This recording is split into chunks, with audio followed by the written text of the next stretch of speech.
time for SmackDown. A little late, my apologies for that.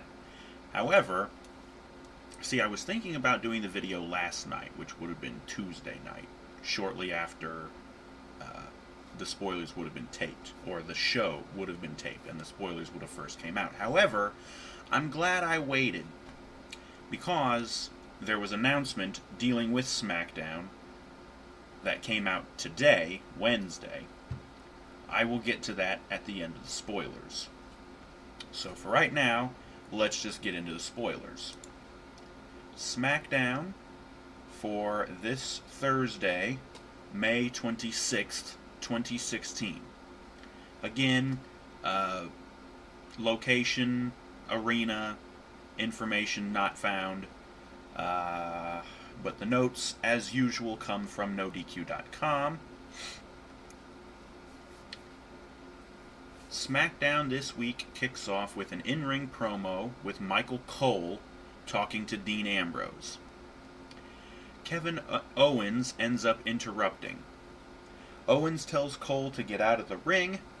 Owens says he is going to win Money in the Bank. Sami Zayn ends up coming out, followed by Alberto Del Rio. Del Rio claims he is going to win Money in the Bank for the second time. A brawl breaks out between Ambrose, Owens, and Sami as Alberto watches from the ramp. Now, you might be confused as to why Del Rio is getting involved in this, considering he has not yet qualified for the Money in the Bank match. This is rectified immediately as Alberto Del Rio defeats Mr. Jabroni himself, Zack Ryder, to officially qualify for the Money in the Bank match. Up next after that, Big Cass and Enzo Amore come out to a big pop. They cut promos, but the Dudley Boys interrupt. Enzo talks trash to both, but it was hard to hear what he said due to audio issues. This is probably going to be fixed by the time the show actually airs on Thursday. The segment leads to the Dudleys backing down from a match. Dudley's looking almost as big at chicken shits as Seth Rollins at this point. Rusev and Lana are interviewed backstage. Rusev says Kalisto has no chance of beating him tonight. And he turns out to be correct, as WWE United States Champion Rusev retained over Kalisto with the accolade in a good back-and-forth match. After the match, Titus O'Neil hits the ring to make the save for Kalisto and challenges Rusev for the title, but Rusev wants no part of it. So that would seem to insinuate that the feud between Rusev and Kalisto is completely over, and Rusev is going to feud with Titus O'Neil, of all people. Hopefully this also frees up Kalisto so he can feud with Sin Cara, because Sin Cara didn't help him in the match at the pay-per-view, didn't help him in the match here, and instead Kalisto had to get help from Titus O'Neil, of all people. Whatever the fuck. Up next, Natalya versus Dana Brooke ends in less than 1 minute. WWE Women's Champion Charlotte, who was on commentary, interrupted the match, and Natalya put her in a sharpshooter. Dana and Charlotte double-teamed Natalya before leaving. Up next, AJ Styles is interviewed backstage and asked what's next. He simply says he doesn't know and walks off. They air a Golden Truth video package. And instead of the old wrestling certainty of after having a video package aired for you, Kevin Nash once famously quipped, "Nobody gets beat after a sweet package like that." To spit in the face of that, Fandango and Tyler Breeze defeat R-Truth and Goldust with a roll-up. The crowd chanted, "What the hell?" at one point. Mimicking my sentiments exactly, only I would have said, "What the fuck?" Not hell, because I'm a man and I am not one to ever shy away from swearing. Pussies. And speak of pussies, Seth Rollins comes out to a huge pop Although you'd think the people would have seen Raw and known not to cheer for this fucker. Comes out to a huge pop and cuts a promo. He says it's great to be back on SmackDown and asks if fans missed him. He can't say the same for the fans, and the boos start up. Rollins walks off after a short 2-minute segment. And in the main event, The Miz retains the Intercontinental title over Cesaro. Miz won with the skull-crushing finale in what was said to be an excellent main event. Miz and Maurice celebrated on the ramp to end SmackDown. So that's it for your SmackDown spoilers for the episode of SmackDown from May 26th, 2016. Again, the venue and the city, information not found. And this brings me to the announcement. WWE issued the following on their website. This information also comes from NoDQ.com as well, but I guess it's quoted from the WWE website. A SmackDown shakeup is about to completely reshape all of WWE. Beginning July 19th, the second longest running weekly episodic program in television history, SmackDown, will move from Thursday to Tuesday nights and air live each and every week for the first time ever at 8 o'clock, 7 o'clock Central on the USA Network, the exclusive cable home to WWE's marquee properties. This bold move will have major ramifications for all of WWE and exemplify the new era, as both Raw and SmackDown will each feature their own unique rosters and rivalries following an imminent superstar draft. WWE's flagship programs will both leverage the incredible depth of our talent roster, distinct storylines, and the unpredictable nature of live TV, WWE Chairman Mr. McMahon said. This move will undoubtedly build more excitement and deepen engagement with our fans around the world. With so many explosive competitors emerging from WWE NXT and top superstars like John Cena and Seth Rollins returning from injury, WWE's star-powered roster has never been stronger. Its historic division and the monumental revelation of SmackDown's shift to a live format each week reflect the excitement and unpredictability of WWE's new era. What awaits SmackDown on its new night starting this July? Which live shows will claim your favorite superstars? What will this all mean for the future of sports entertainment? Stay tuned as WWE prepares to get shaken up like never before. So yes, right there you have it. Raw and SmackDown, we're having another brand split, and I'm thinking what's going to happen is, since Shane and Stephanie have been getting along so well on Raw, Vince wants to see blood, apparently, between them, so he's going to have one run Raw, and the other will run SmackDown. And I'm really hoping Shane runs Raw, because yeah. Don't really want to see Stephanie on Raw anymore.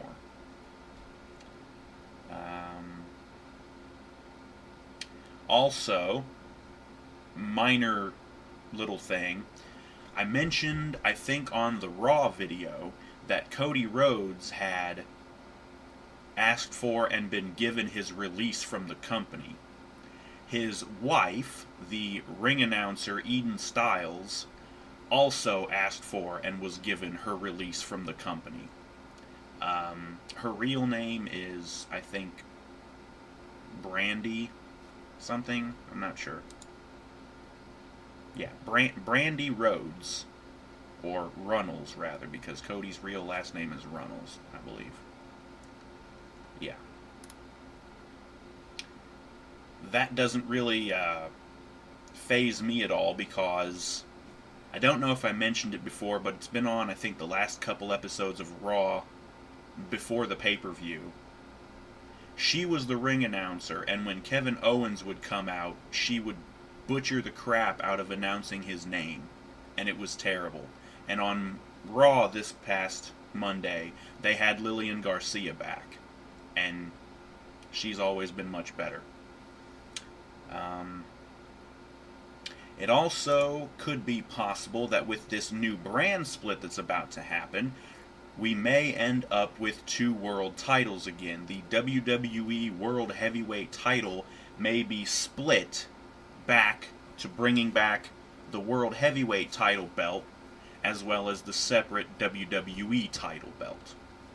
So,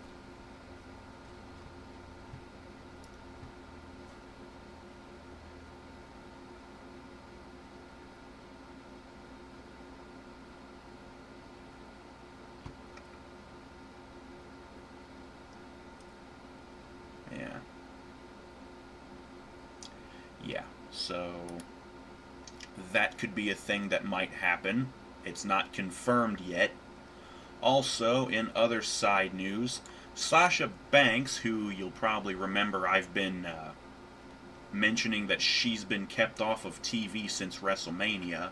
She's been doing house shows. She was injured. The WWE just can't catch a fucking break. They were keeping her off TV to... Let's see, she was being kept off TV after WrestleMania to keep her fresh for a women's championship match against Charlotte at the SummerSlam pay-per-view in August. Those plans, well, she could recover and come back by then. But here's what happened. Sasha apparently suffered a concussion at a house show on May 15th. It appears she suffered the concussion at the hands of the referee during her match. Referee Derek Moore reportedly hit Sasha in the head with his knee by mistake in what's being described as a freak accident. So, she's going to be evaluated this coming Saturday, and it's anticipated that she will pass the evaluation and be cleared to return to action shortly. So, yeah. Hopefully she's not hurt too bad, and even if it is a concussion, she shouldn't be out for too long. I mean, Enzo had that nasty concussion at the pay-per-view, the Payback pay-per-view a month ago, and he's already back. So, August is like 2-3 months away. So, she should at least be back in time to make the SummerSlam pay-per-view as scheduled. Yeah, so that kind of sucks for her. And there's going to be a draft, obviously, for the brand split. That the belief is that the brand split draft is currently scheduled for the July 11th episode of Raw, which takes place in Detroit, Michigan. Many talents have no idea what is going on or where they will end up in the draft, according to sources. In what might make things even more interesting, Brock Lesnar is being advertised for the July 11th Raw. So that could end up being... Well, you guys know how I feel about Brock. So yeah.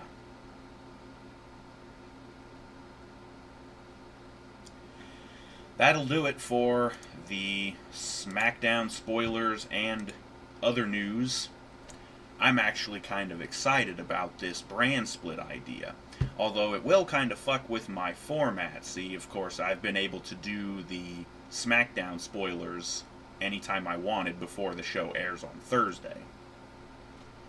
Now that's going to change. Fortunately, the show is going live on Tuesdays, and even though I work Tuesdays, most of the time I get off work early enough that I can come home before 8 o'clock and still be able to catch the show. So I'll be able to catch the show, take notes on it, and then do a video for you guys.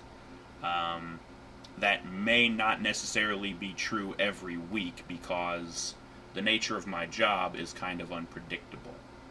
I may not be off at 8 o'clock. So I may end up missing the first few minutes or the first half hour or the first whole hour of SmackDown on Tuesdays on some days.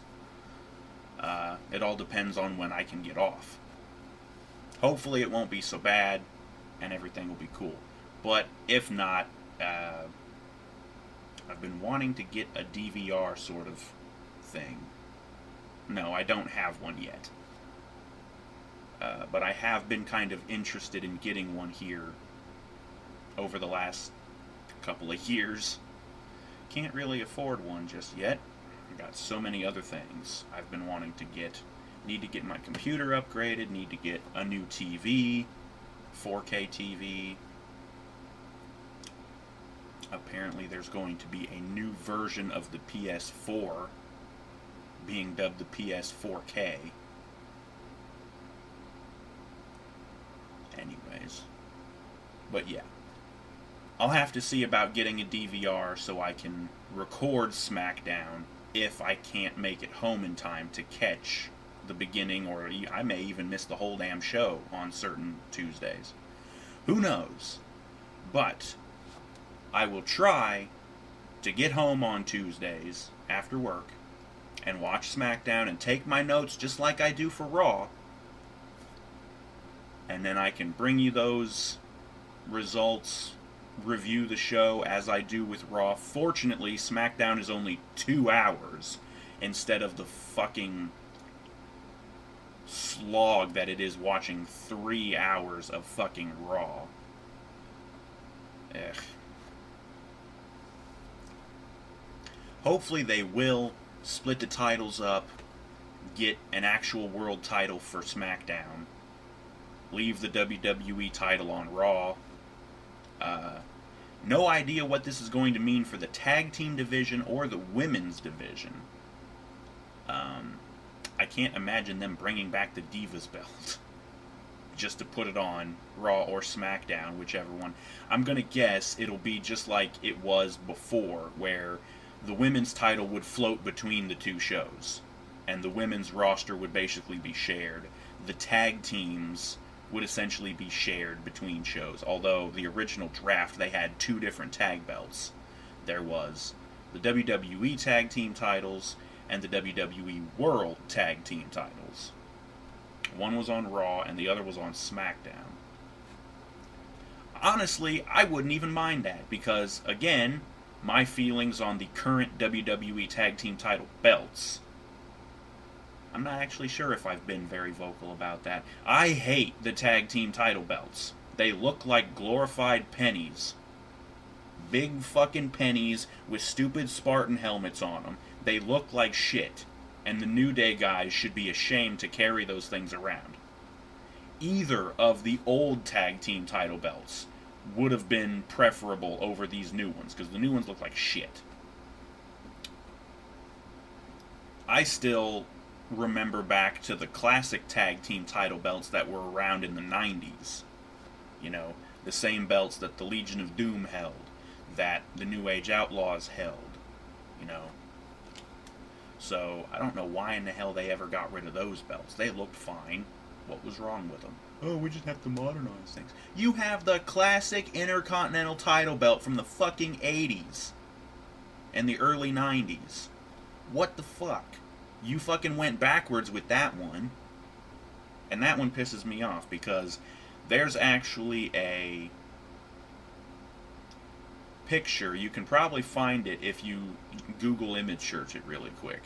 Somebody was asked to make a Intercontinental title belt for the WWE, but it was never actually used. As a matter of fact, I think it was only they were only asked to do it just as like a was like a tryout, like they were trying to test this guy to see how good he was at making belts. But he made this custom Intercontinental title belt. Actually looks pretty nice.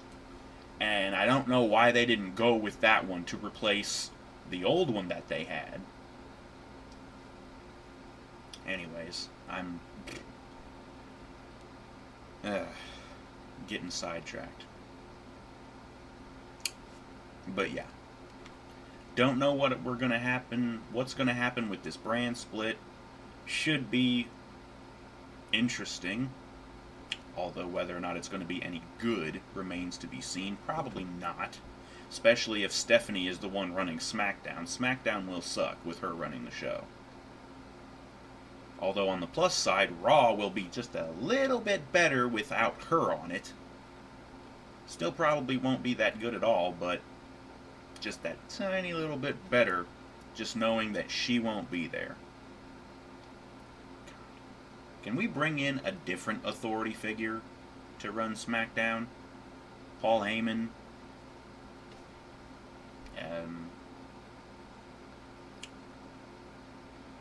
That could be interesting. Have Heyman run SmackDown, but Brock would be on Raw. That way, Heyman can show up on Raw just to be Brock's mouthpiece, but he still runs SmackDown. That would be interesting. Of course, I don't really want to see Brock, so... Apparently I was wrong about him being done with the company after WrestleMania. He's not.